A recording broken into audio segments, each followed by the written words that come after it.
Olá pessoal, tudo bem? Bem-vindos à nossa sexta aula do curso de Design Experimental em Linguística. A aula de hoje é dedicada à montagem do experimento. Vamos ver lá quais são os passos que devem ser dados para a criação de um bom experimento. As etapas da montagem do experimento são essas que seguem esse fluxograma. Primeiro, elabora-se o design experimental. Em seguida, escolhe-se o paradigma experimental e nós vamos ver alguns deles ainda nessa aula. Determina-se o plano amostral, que é os sujeitos que vão ser usados no experimento. O experimento, então, tem de ser os seus estímulos criados e selecionados, organizados e depois colocados na montagem do experimento na etapa de programação. Esse experimento tem de ser testado antes de ser aplicado e, depois de aplicado, deve ter os seus resultados tabulados e organizados. Essas 9 etapas, então, são cronológicas, uma sucedendo às outras, e devem ser feitas com bastante cuidado e atenção. Como são muitas etapas, recomenda-se sempre que haja bastante tempo para cada uma delas, razão pela qual não se devem ser feitos experimentos de forma apressada. Relembrando, um design experimental tem de ter o tema e os objetivos do experimento.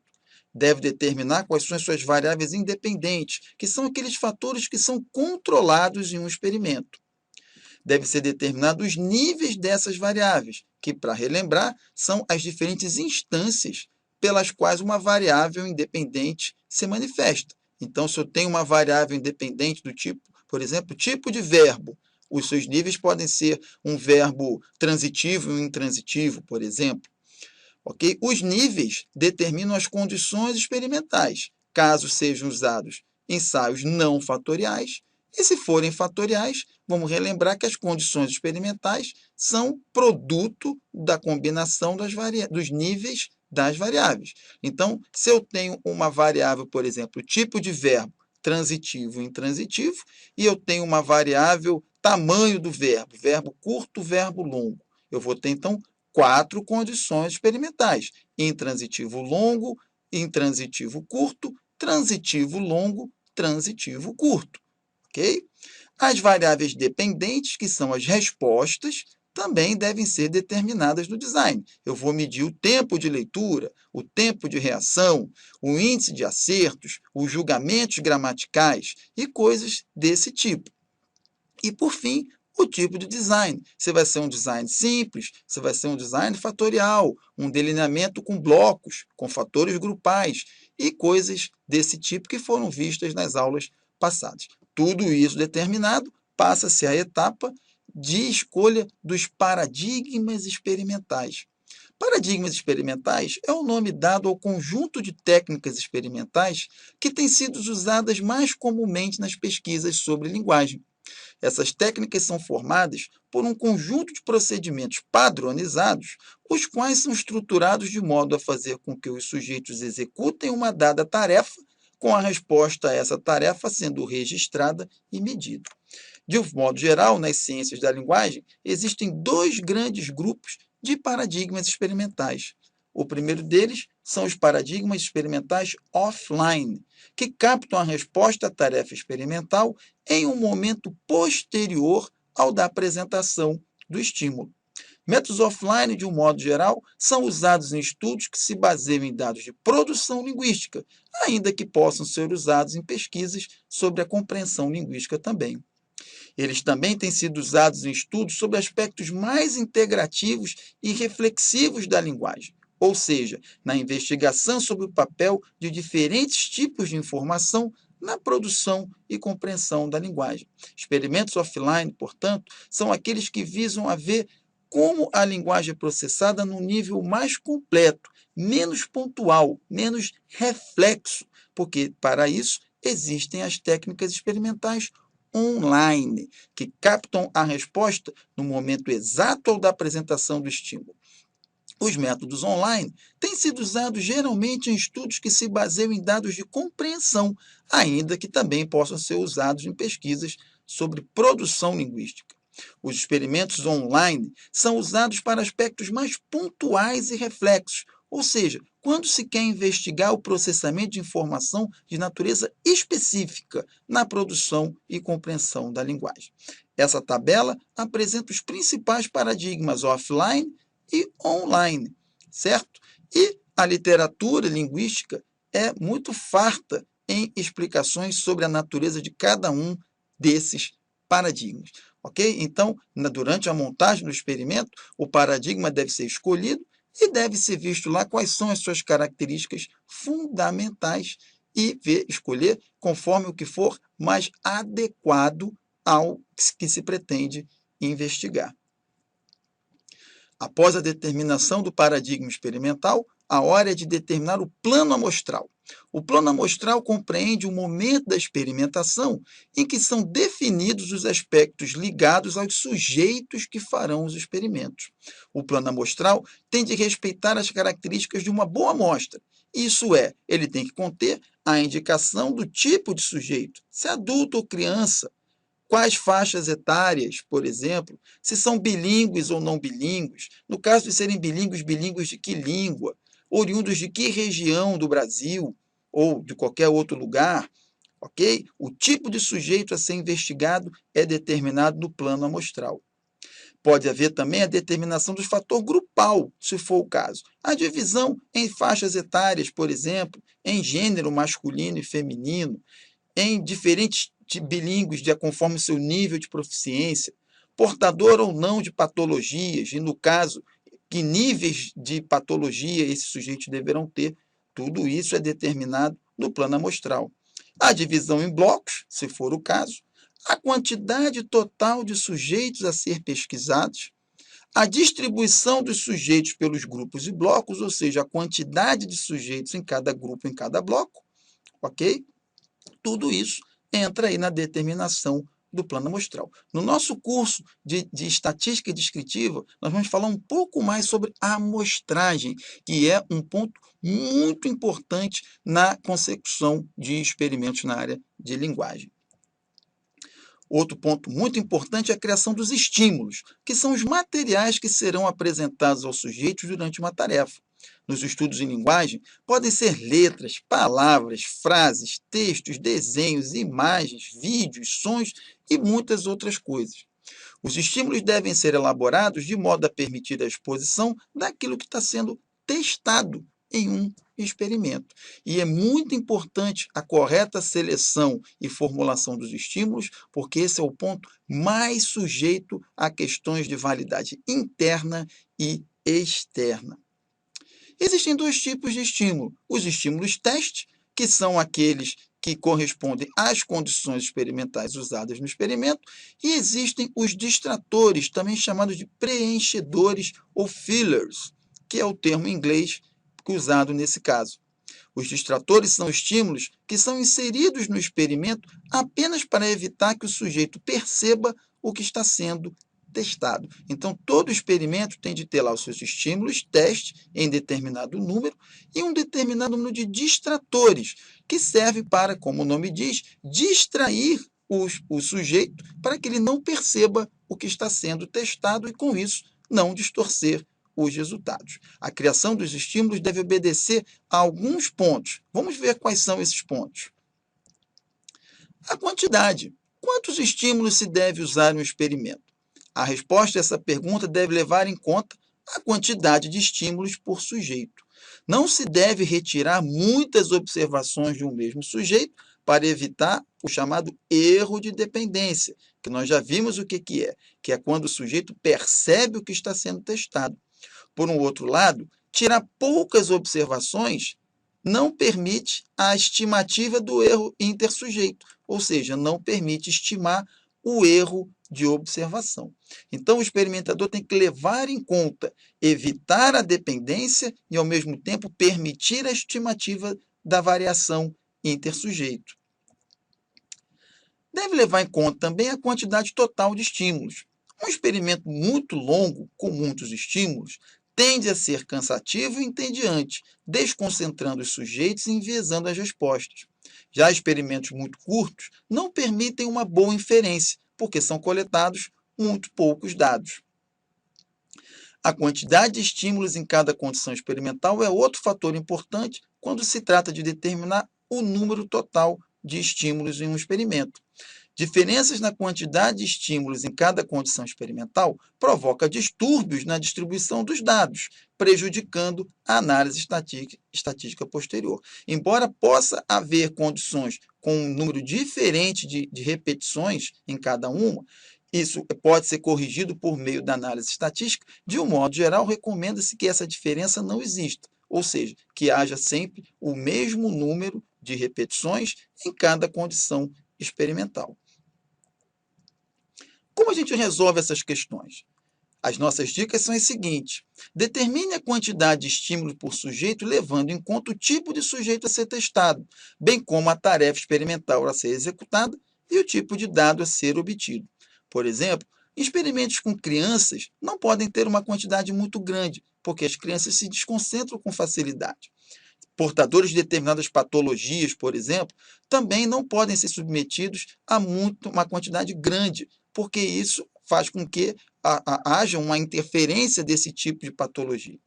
Então, isso é uma questão que vai valer aí a sensibilidade do pesquisador. Tarefas muito complexas, por exemplo, também requerem um número menor de estímulos em cada condição, certo? E isso o experimentador também tem de estar atento, bem como ao tipo de dado, que tipo de resposta vai ser obtido. A quantidade total de estímulos deve ser feita levando em conta a duração total da tarefa. Se a tarefa ficar muito longa no tempo, essa quantidade total tem que ser diminuída. Também tem que levar em conta o tipo de análise que será feita. Às vezes, uma análise estatística, como, por exemplo, modelos de regressão linear ou regressão logística, requerem uma quantidade muito grande de dados. Outros, por exemplo, como tarefas de comparação, requerem uma quantidade menor nessa análise, e o experimentador tem de estar atento a isso. E, por fim, fixe a quantidade de estímulos por condição observando a ortogonalidade, isso é, a proporção entre o número de estímulos e o número de condições experimentais. A ortogonalidade vai fazer com que haja um equilíbrio entre o número de condições experimentais e o número de estímulos. Recomenda-se que um seja divisor do outro, seja múltiplo do outro. Então, se você tem lá, por exemplo, 4 condições experimentais, pode ser bom você ter 8 estímulos em cada condição, já que 4, né, é múltiplo de 8. Isso mantém a ortogonalidade. Bem como o balanceamento, que é o número igual de estímulos em cada condição. Determinados tipos de design, muitas vezes, fazem com que haja mais estímulos em uma condição do que em outra. E isso é um desbalanceamento que deve ser evitado. A qualidade dos estímulos é outra questão importante, ok? A qualidade deve fazer com que os estímulos garantam resultados confiáveis. Para isso, tem que se atentar à validade interna. Os estímulos devem ser criados de modo a serem os mais homogêneos possíveis. E para isso, quais são os fatores que devem ser observados? Esses que estão aí na telinha: o tamanho, o formato, a frequência, a duração, o tipo e o volume, certo? Observando tudo isso, vamos ter estímulos bem homogêneos e equalizados, que vão evitar distorções nas respostas obtidas. Os estímulos também têm de observar a validade externa. Devem ser criados de modo a tornar possível o registro de uma resposta de forma objetiva e simples, evitando-se efeitos de dificultação ou facilitação que enviesem as respostas. Ou seja, os estímulos têm de ser bem naturais e deixar bem claro qual a tarefa a ser feita, qual a resposta a ser dada. Se for um estímulo muito antinatural ou com uma tarefa não muito clara, isso vai atentar para a validade externa. Devem ser sequenciados de forma a atender os requisitos impostos pela tarefa experimental, mais uma vez, evitando-se favorecer ou desfavorecer uma certa resposta. De um modo geral, os estímulos são organizados de forma randômica, ou seja, misturando-se as condições experimentais de maneira que não sejam apresentadas a mesma condição experimental 2 vezes seguidas. Para isso, os estímulos, então, devem ser organizados. Essa organização tem de ser feita de maneira a evitar facilitação ou dificultação na obtenção de uma determinada resposta.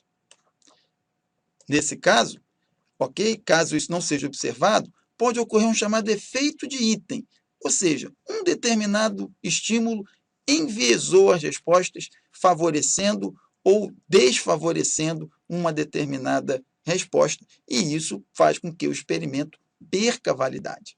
A fim de se evitar isso, recomenda-se que os estímulos sejam distribuídos por todas as condições experimentais e depois dispostos em listas, de tal forma que um mesmo sujeito verá todas as condições experimentais, ainda que não veja a mesma frase ou o mesmo estímulo.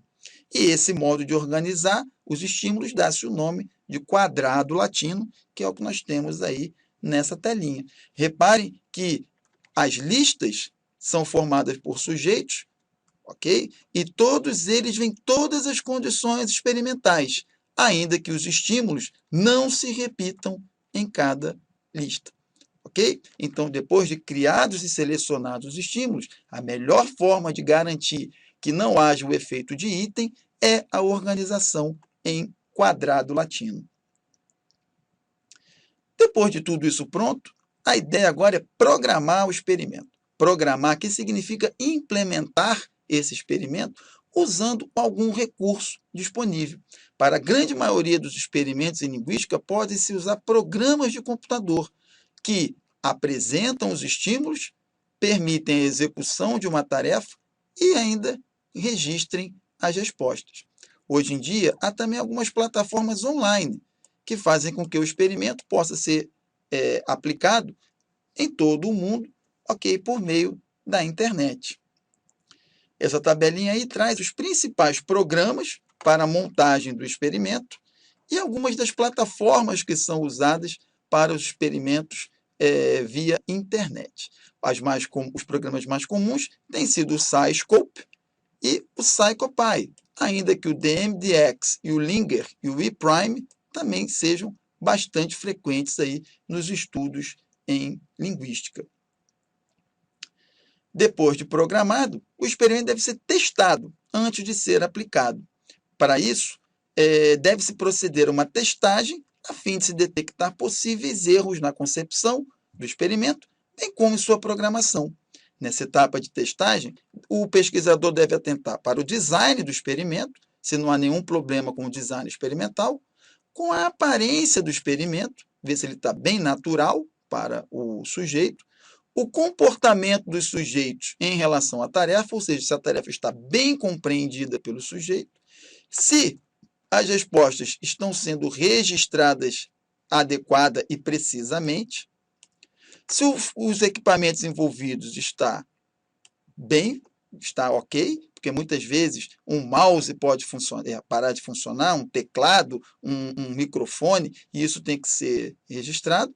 E se o experimento, qual é a sua duração, recomenda-se que ele não seja longo em demasia. Depois de testado, né, num grupo particular de sujeitos e verificado isso, pode-se partir para a aplicação do experimento. O experimento tem que ser aplicado em um local que evite interferências externas, de preferência, num laboratório calmo, silencioso e livre de interrupções. Recomenda-se que haja uma explicação breve sobre a tarefa, com uma sessão de treinamento prévia, para garantir que o sujeito está executando a tarefa de forma adequada. E recomenda-se que somente os aplicadores do experimento estejam presentes durante as sessões experimentais. Ao final da aplicação, deve-se iniciar a etapa de organização dos dados. Essa fase consiste na disposição dos dados em tabelas que possibilitem a identificação de problemas na execução do experimento, bem como uma primeira aproximação dos resultados. Essa organização deve permitir a aplicação de procedimentos estatísticos, como a criação de tabelas de frequência, gráficos e estatísticas descritivas. Toda essa organização é parte fundamental do processo de experimentação, conforme nós já vimos até lá no início do nosso curso. Mas, especificamente, as melhores formas de se organizar esses resultados vão ser vistos no nosso próximo curso, que vai ser dedicado à estatística descritiva. A gente encerra, então, a aula de hoje, encerrando também o nosso curso. Recomenda-se agora que vocês façam as tarefas dispostas aqui na plataforma, os simulados, e, com isso, verifiquem a aprendizagem de vocês. Caso tenham dúvidas, não hesitem em entrar em contato conosco por meio aqui do nosso site, e com isso nós vamos poder ajudá-los aí a formar os seus experimentos, ok? A gente espera que o curso tenha sido útil para você e esperamos vê-los aqui nos nossos próximos cursos, também sobre experimentação, análise estatística, estatística inferencial e muitas outras coisas boas que virão por aí. Eu me despeço por vocês, dizendo que foi uma satisfação tê-los como alunos e eu espero que essa nossa relação possa continuar futuramente. Um abração para todos e obrigado.